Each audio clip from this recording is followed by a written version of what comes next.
Welcome to our YouTube channel, History Afan Oromo, History of Freshman Course, Chapter 2, Part 5, Religion and Religious Institution.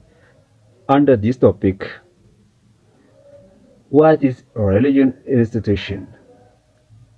How many religions in Ethiopia and the whole? Until the end of our program, under this topic, Ethiopia and the Horn have been the home different religious belief and practice since immemorial time. Itoophiyaa fi gaanfa Afrikaa akka biyya amantiilee garaagaraa of keessaa qabdutti, biyya amantiin garaagaraatiin beekamtutti kan laalamtudha jechuudha. The major religion which still claim the adherence of significant population size in the region are indigenous religion, Judaism, Christianity, and Islam. Amantiilee kanneen keessaa gurguddoon kan akka amantiilee gurguddaa Itoophiyaa fi gaanfa Afrikaa jedhamuun beekamtu isaan kanneenii jechuudha.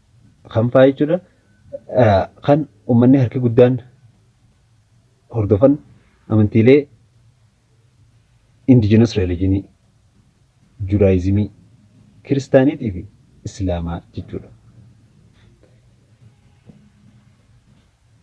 Let us see each one by one. The first one, indigenous religion.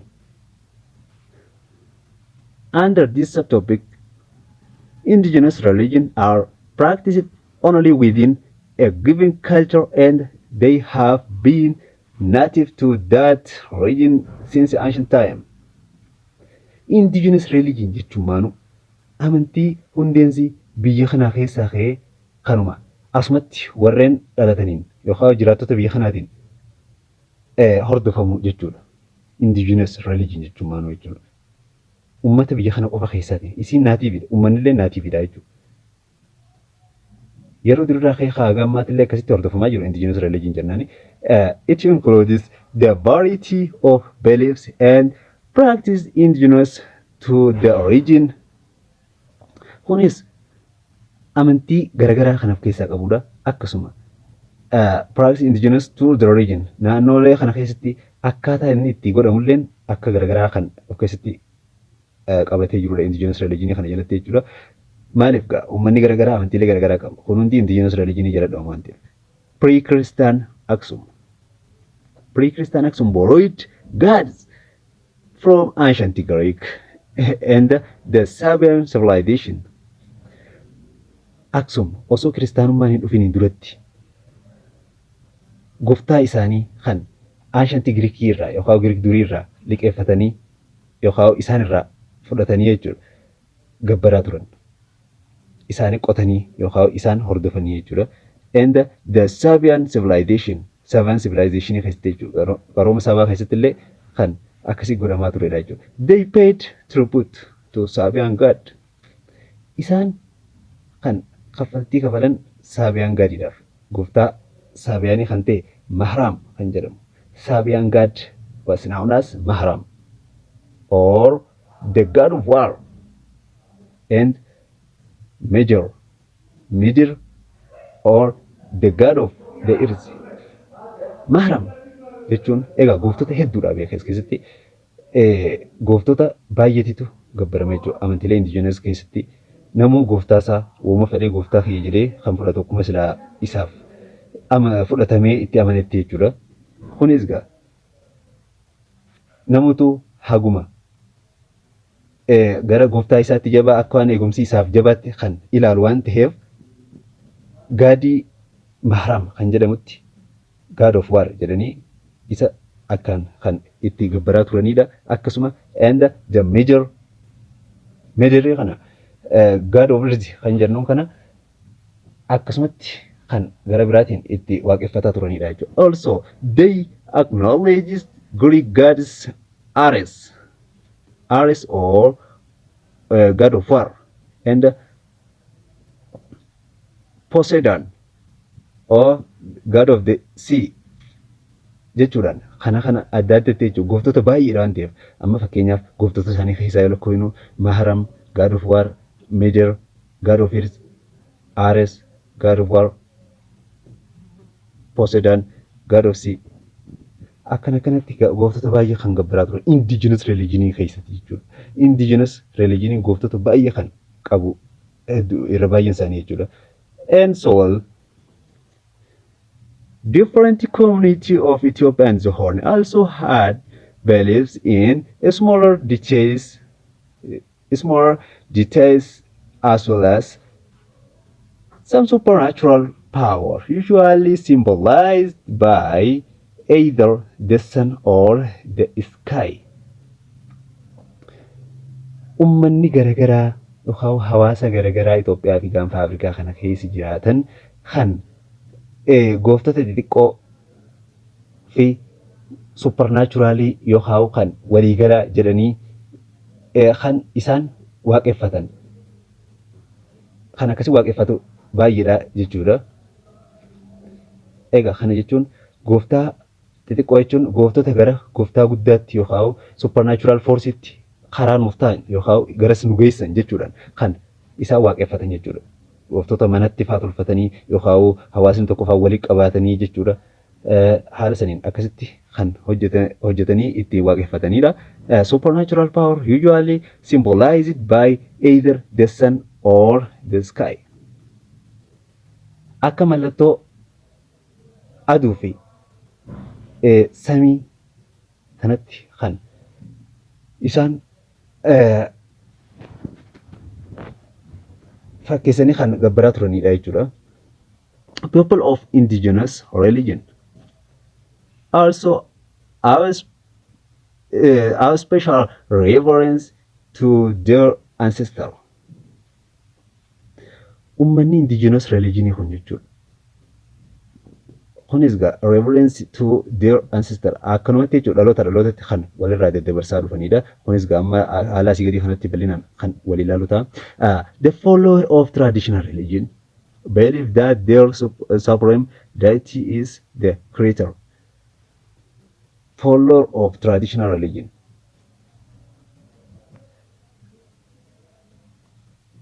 Hordoftoonni amantiilee aadaa kanneen kun maal ta'uu amanan? Supreme deity is the creator. Kun olaanaan yookaan gooftaan inni olaanaan uumaa keenya jedhanii kan itti amananii turanii jiru.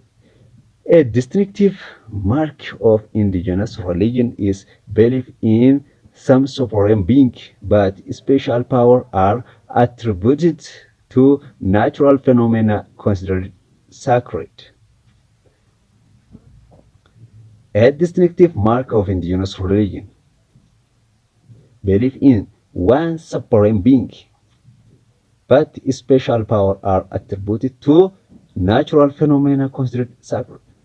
Egaa isaanowwan kunneen hundinuu maal ta'uu ni beekan jechuudha. Yaada tokko ni qaban. Yaadni isaan qaban karaalee adda addaa karaa isaan nama geessu baay'eedha jira. Garuu immoo inni tokko jira. Tokkichi sun kan waa hunda danda'u. Gooftaa yookaan rabbii waa hunda danda'u. Waaqa waa hunda danda'utu jira jedhanii kan amananii. Garuu ammoo special poweriin uumama irratti illee kan namee jira. Kun kan karaa isa ittiin nama geessu yookaan isa ittiin barree isarraa nagaa argannuuni jedhanii kan yaadan turan. Functionary officiate over ritual propitiate divinities and are held in a lot of respect as intermediary between society and our spirit. Kana jechuun gaa jidduu waaqaa fi uummataatti kan walitti araarsu propitiate divinity dha jechuudha. Kana jechuun gaa akka ergama waaqaatti kan ilaalanidha. Kunis tokko tokkoon gaafa laallu addabee kan mul'atudha jechuudha. And so, for example, the waaqeffannaa of the Oromo is based on the existence of one supreme being called Waaq, Waaqayyo or Waaq. Kana jechuun akka fakkeenyaatti gaafanii fi ilaallu waaqeffannaa Oromoo jechuudha. Sirna waaqeffannaa Oromoo kana keessatti Oromoon waaqni tokko jiraatudha beeka. Kunis waa inni tokkichi jiru waaqa yookaan waaqayyoo yookiin waaq jechuudhaan kan waamanidha. And he is believed to be the source of life and nature, the ultimate power in the universe. Waaqa kan jedhaniin kun akka Oromoon jettee amantutti madda jireenyaati. Inni madda jireenyaati. Inni abbaa uumamaati. Inni aangoo olaanaa kan qabudha. Yuunivarsii irratti yookaan samii irratti jechuudha. Samii irratti kan olaantummaa qabudha. Waaqa's power is manifested through the spirit called ayyaana. Humni waaqaa ayyaana kan jedhamudha jechuudha. Humni waaqaa ayyaana jedhamee kan beekamudha. Revered experts qaalluu for male and qaallitti for female have maintained a link between ayyaana and the believer. Kana jechuun akka hayyuu Oromoon jechuudha. Akka hayyoo jidduu waaqaa fi jidduu uummataatti, jidduu ayyaanaa fi jidduu uummataatti kan walitti araarsu kan uummatarraa fuudhee gara waaqaa geessu jedhamee kan amanamu qaalluu jechuudha. Dhiirarraa qaalluu jedhama. Gara dubartootaarraa immoo qaallitti jedhamuun kan beekamanidha jechuudha. The qaallu or qaallitti interprets the mysteries of nature and care for the spiritual well-being of the community. Hawaasa keessatti nageenyaa fi hawaasummaa isaanii keessatti akka nageenyummaan jiraatu kan taasisudha jechuudha qaalluun kuni. And so the Hadiyyaa had an equivalent to the Oromo Waaqa, known as Waa. Waa jedhamuun kan beekamu Hadiyyaa biratti Oromoof Waaqa yoo ta'u, Hadiyyaadhaan hedduu walitti kan dhiyaataa ta'e Waa jedhamuudhaan kan beekamudha. Followed in the hierarchy by spirit who attracted most of the prayer and the sacrifice. Waa kan jedhamu kana kan hordofanii fi isaan hierarchy by spirit who attracted most of the prayer and the sacrifice. Waa kan jedhamu kana waaqayyoo isaanii kanaaf isaan kan sagadanii fi akkasuma wareegamallee kan qalanidha jechuudha. Uummanni Hadiyyaa kuni also exercising considerable influence where position called giving their human media power of healing and including fertility and rain.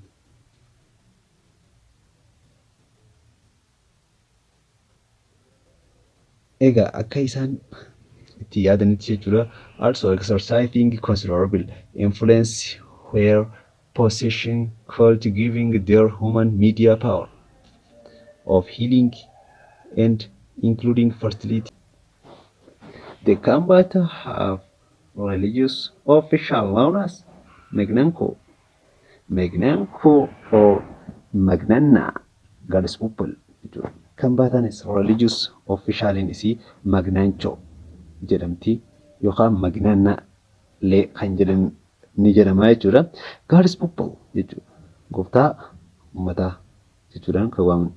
Among section of the Gurage no. Egaa amma indigenous religion saboota baay'ee qaban keessaa kan tokko tokkoon itti deemaa haasawaa jirudha jechuudha. Haga xumuraatti nafaana bu'aa hordofaan isin jaaga. Among section of the Gurage, there have been three major traditional deities. Gurageen abbaa sadiitti kan qoqqooddee paawarii sadii kan kennitu jechuudha.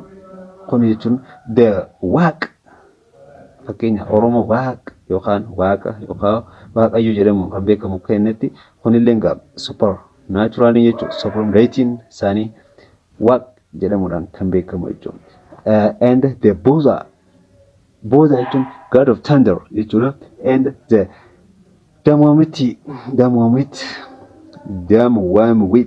Damwamit kan jennuun kun the goddess with the supernatural healing power. Goddess of supernatural healing power jechuudha. Goddess jechuun kan dubartii jechuudha. Goddess kan dubartii. God dhiiraaf goddess dubartiidhaaf jechuudha. Garaagarummaan jiru kanuma malee wanni biraan jiru. And an interesting feature of traditional religion is the way in which it is practitioner focused it with the Christian and Muslim beliefs and practice over time. Amma gaa asirratti maal jedha? Amalootni akka amantiilee aadaa san keessa jechuudha. Traditional religion san keessatti fedhiin gara akkaataa itti fayyadama jechuudha. Yookaan wantoota isaan hojjetan irra dhaabbachuudhaan xiyyeeffannaan isaanii gara kiristaanummaa fi islaamummaatti kan deebi'an yookaan kan isaan walitti makaman. Isaan walitti makanii hojjetan jechuudha. Wanta islaamni hojjetullee kan hojjetan sanillee kiristaanni hojjetullee kan hojjetu hamma tokko kan wanti kun akkasitti deemuudhaan yookaan akkasitti hunda keessatti hojjechuudhaan piraaktisii sila amantii kana keessatti hojjetamullee san keessatti hojjetamullee hamma tokko hammatti tole irraa fudhatanii hojjechuudhaan and the practice over time wanta kana akkasumatti hojjetaa yookaan isaan hundaa wal keessatti hojjetaa kan ittiin adeemamaa ture wanni kun jechuun waliin makamiinsa amantii waan jedhamu fida jechuudha barbaadeeti mayaanni isaa walii gala maal jedhu kana jechuudha. This phenomenon of mixing of religion is known as syncretism. Syncretism kun walitti makamiinsa yookaan mixing the religion jechuudha. Mixing the religion kun syncretism jedhamuudhaan kan beekamudha jechuudha. Practice amantiilee garaagaraa walitti fidanii akka amantii tokkotti waliin hojjechuun syncretismii yookaan walitti makamiinsa amantaa kan jedhamu fidaa jechuudha.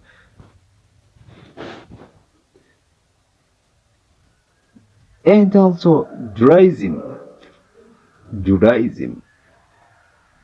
the first one, indigenous religion. Hanqammaatti indigenous religion kan haasawaa turre amma Judaism kan jedhamu seenaa jechuudha. Amantii Judaismii. Judaism has been practiced in Ethiopia from ancient time. Judaism kan ittiin ayyaaneffatamaa ture yookaan kan ittiin hordofamaa ture Itoophiyaa keessatti yeroo durirraa ka'eeti kan hojii oolaa ture jechuudha. Uummata biratti the people known by the name Bet Israel literally ummanni isaanii beet Israa'el warreen jedhaman kan fakkeenyaaf naannoo Gondar keessa jiraataa ture jechuudha. Duraan beet Israa'el warreen jedhaman ummata akkas jedhamanii beekamu warra Israa'el irraa dhufan jechuudha hundeen isaanii. Kunis gaa amantii kiristaanaa osoo hin dhufiniin dura zamana dheeraa turedha jechuudha. Amantiin Judaayizimii jennuun kun. House of Israel, beet Israa'el jechuun gaafa hiika daariktii hiiknu afaan Ingiliffaatti House of Israel jedhamuudhaan kan beekamu jechuudha. Who descend from the Israelite tribes who come to Ethiopia during the Exodus from Israel. Yeroo Exodusii kana yeroo uummanni Israa'el irraa baqatan kana isaan gara Itoophiyaa kan dhufanidha jechuudha. Egaa yeroo kana yeroon Exodus kan kuni yeroo sila Israa'el biyya qabaataa turte. Zamana durii ergasii sababa waraana Pershiyaa faadhaan kan achirraa facaate jechuudha. Pershiyaa fi waraana Asiriyaanotaatiin jechuudha. Especially Asiriyaanota kan isaan facaase jechuudha. The Bet Israel resides in northwest Ethiopia until their large flight back to Israel in the 1980 fi 1990 keessa. Kunis gaa uummanni gaafa sanichi raayii gara Itoophiyaa dhufee Itoophiyaa keessatti amantii Judaayizimii kan hordofaa ture. Bet Israel resided eessa jiraatan North Western Itoophiyaa keessa until their large flight back to Israel. Hanga bara 1980 bara 1990 keessa Itoophiyaa keessa asii baqatan 90mootaa fi 80moota keessa asii Itoophiyaa irraa deemanii gara Israa'el galanitti jechuudha. Egaa bara 1980moota keessa waan ajaa'iba namatti tahaa jechuudha. Uummanni Israa'el karaa dhoksaadhaan dhufanii osoo mootummaan Itoophiyaa hin dhageen guyyaa takka keessatti uummata isaanii lakkoofsaan baay'ee ta'an osoo daa'imman hin hafin bakkatti as keessaa baasanii karaa Israa'el galchan jechuudha. Waan ajaa'iba namatti ta'u. The Beit Israel managed to maintain their Jewish tradition for many generations despite constant pressure from their Christian neighbor. The Beit Israel managing jechuudha. Warreen Beit Israelii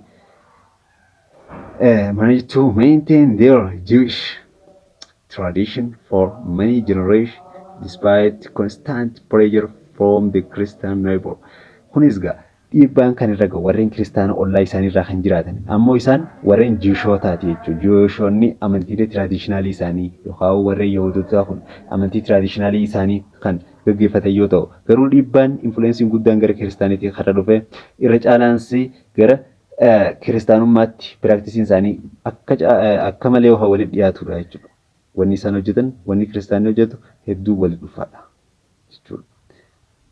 Secularism and Ethiopian Orthodox Tewahedo Church both adhere to the teaching of the Old Testament section of the Bible. Judaism fi Ethiopian Orthodox Tewahedo Church kun kan isaan lamaanuu barsiisan Old Testamentidha. Kakuu moofaa kan jedhamu kana jechuudha. Kakuu moofaa Baayibila irra jiru, kitaaba qulqulluu irra jiru kan barsiisanidha. Ethiopian Orthodox Tewahidolleen ni barsiisti, Judaism illeen kana kan barsiisanidha jechuudha. Both employ gifts for the liturgy and adhere to Old Testament custom.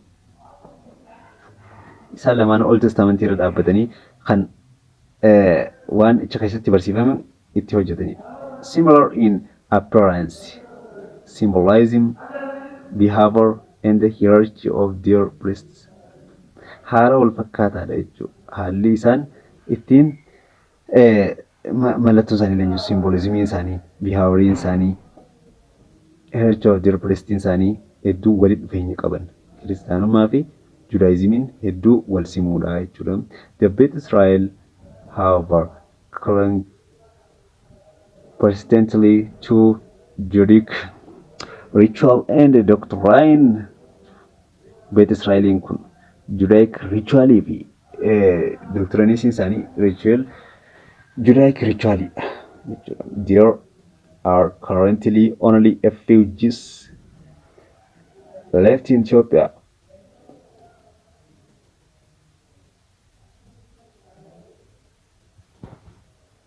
And so Christianity keessatti bal'inaan